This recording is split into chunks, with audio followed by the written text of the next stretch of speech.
To our channel. সবাইকে স্বাগত জানাচ্ছি আজকের এপিসোডে। আমাদের আজকের গল্পের নাম শিয়ালের আতঙ্ক। গল্প পাঠে সন্দীপ। তো চলুন গল্পটি শুরু করা যাক। বর্ষার সময় বাইরে অঝড়ে বৃষ্টি পড়ছে।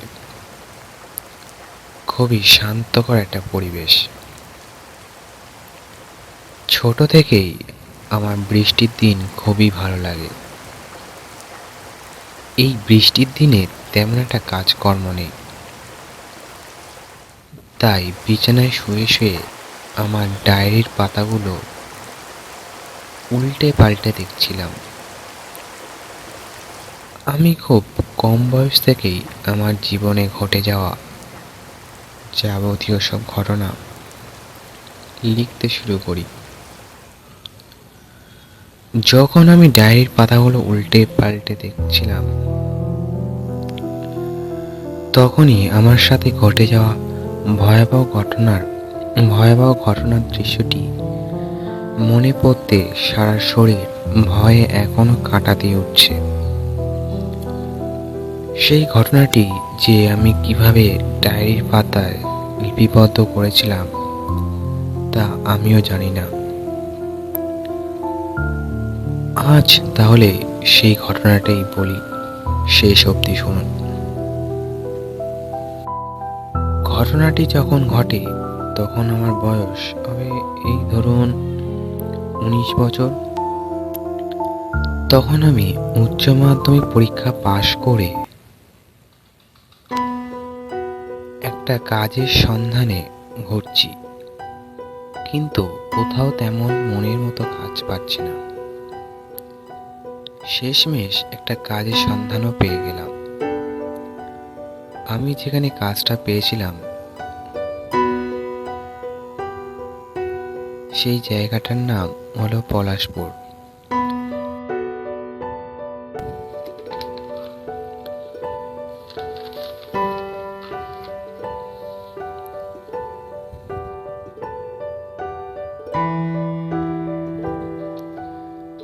আমার বাড়ি থেকে কাজের স্থানের দূরত্ব হলো এই ধরুন 19 কিংবা 20 কিলোমিটার হবে।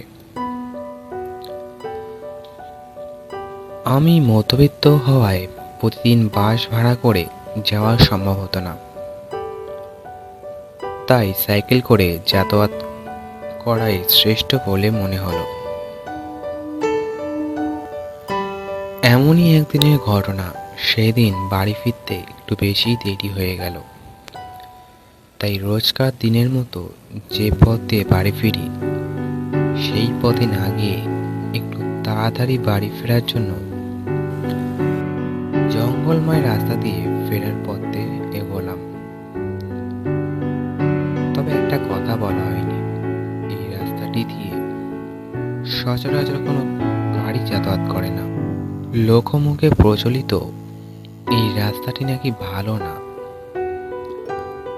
কিন্তু আজ অনেকটা দেরি হয়ে গেছে। এই রাস্তা দিয়ে বাড়ি না ফিরলে অনেক বেশি রাত হয়ে যাবে। এই সব ভাবনাই মাথার মধ্যে আসছিল। শেষমেশ ঠিক করেই ফেললাম এই জঙ্গলময় রাস্তা দিয়েই বাড়ি ফিরব, তাহলেই বেলা থাকতে থাকতে এই রাস্তা পার হয়ে যেতে পারবো। কিন্তু সেটি আর হলো না।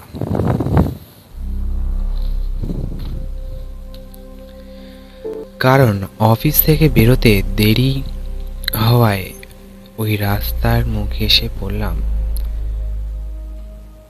যেখান থেকে রাস্তাটি দুই ভাগে বিভক্ত হয়ে গেছে। প্রধান রাস্তাটি সোজা হাইওয়েতে গিয়ে উঠেছে, আর দ্বিতীয় রাস্তাটি গিয়েছে ঠাকুরনগর।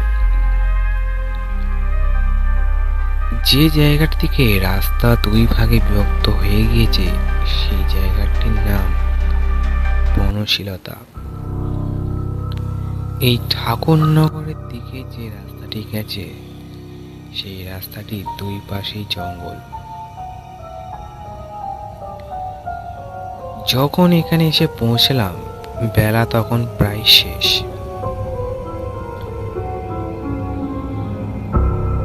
আমি ভূতে বিশ্বাসী না যে ভয় পাব, তবে শেষমেশ ওই পথে এগোতে শুরু করলাম।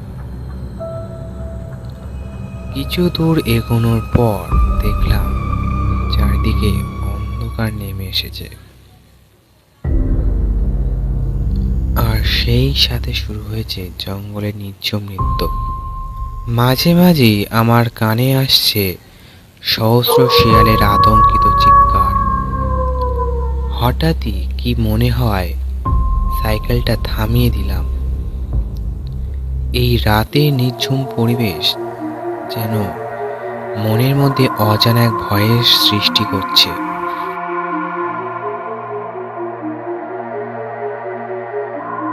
এইসব সাত পাঁচ ভাবছি, এমন সময় রাস্তা দিয়ে কালো একটা জন্তু পার হয়ে গেল। ঠিক মতো বুঝতে পারলাম না, পরিবেশটাও কেমন যেন একটা ভুতুড়ে গা ছমছম করা পরিবেশ। আমি ভূত বিশ্বাসী না, তবু এই পরিবেশ যে কাউকেই আতঙ্কিত করে তুলতে পারে। বহুদূর থেকে শিয়ালের আওয়াজ কানে আসছে। মনের মধ্যে কেমন যেন হতে শুরু হয়েছে। এই সব ঘটনার কারণে আমি সাইকেল আরো জোরে চালানোর চেষ্টা করতে লাগলাম, কিন্তু ঠিক তখনই খুব কাছে কতগুলো শিয়াল ডাকার আওয়াজ শুনতে পেলাম। মনে হচ্ছে যেন তারা আমার কাছেই চলে এসেছে। কি ভয়ানক চেহারা তাদের দেখে! মনে হচ্ছে তারা কোনো বাস্তব জগতের শিয়াল নয়, তারা সব এক একটা নরখেকো। তাদের ছুটে আসতে দেখে আমি আমার সাইকেলটার গতি আরো বাড়াতে লাগলাম, কিন্তু কিন্তু তাদের জোরালো কণ্ঠস্বর আর ছুটে আসা আমার মনের মধ্যে অজানা ভয়ের সঞ্চার করেছে। আমি প্রাণপণে সাইকেলটা ছোটাতে লাগলাম, কিন্তু তারাও আরো কাছে চলে এসেছে। আমার মনে হতে লাগলো আমি আজ আর বাঁচব না। কেন যে পথে আসতে গেলাম, হে ঈশ্বর, হে ঈশ্বর, আমায় রক্ষা করো। ঠিক সেই সময় ঘটল একটা ঘটনা। শিয়ালের আর আমার মাঝে প্রায় 3 হাতের ব্যবধান। তারা শিকারের সন্ধানে যেন আত্মহারা, তারা মহা উল্লাসে ছুটে আসছে। আমি তখন ভয়ে প্রায় জ্ঞান হারাবো বলে মনে হচ্ছে। এরই মধ্যে তারাও ঝাঁপিয়ে পড়বে আমার উপর। হঠাৎই ঘটল একটা আশ্চর্য ঘটনা। একটা মালবাহী গাড়ি ছুটে আসছে প্রায় ঝড়ের গতিবেগে, প্রায় দিক বিদিক শূন্য। আমিও গাড়িটার দিকে তাকিয়ে হতভম্ব। ঠিক তখনই আমার দেহের ইন্দ্রিয়গুলো সজাগ হয়ে উঠেছে। ততক্ষণে আমি শরীরের সমস্ত শক্তিটুকু এক জায়গায় করে কিছু দূর এগিয়ে সাইকেলটা এক পাশে থামালাম। ততক্ষণে গাড়িটাও চলে এসেছে। শিয়ালগুলো যেন গাড়ির হেডলাইটে দিক বিদিক শূন্য হয়ে পড়েছে। হঠাৎই গাড়ির সাথে শিয়ালগুলোর সংঘর্ষ, সে বিকট আওয়াজ।